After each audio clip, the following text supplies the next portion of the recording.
আসসালামু আলাইকুম ভিউয়ার্স। কবুতরের জন্য একটা খাঁচা কালেক্ট করলাম। জিঞ্জিরা গেছিলাম খাঁচা কিনতে।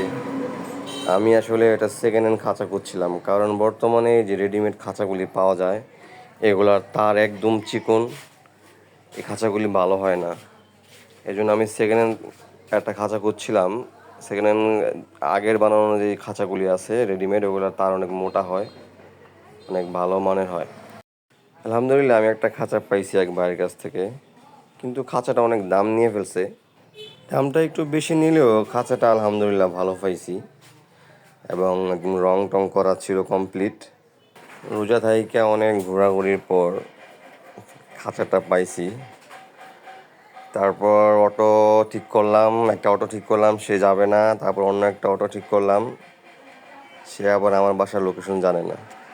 এরপর কি করব, কিছু করার নেই। অটোর পিছনে আস্তে আস্তে আমার ওনাকে বাসা চিনিয়ে আসতে হইলো। সবচেয়ে বেশি বিরক্ত লাগছে মোটর সাইকেল কি এত কম স্পিডে চালানো যায়।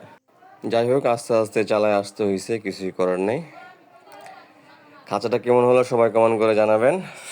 আল্লাহ হাফেজ।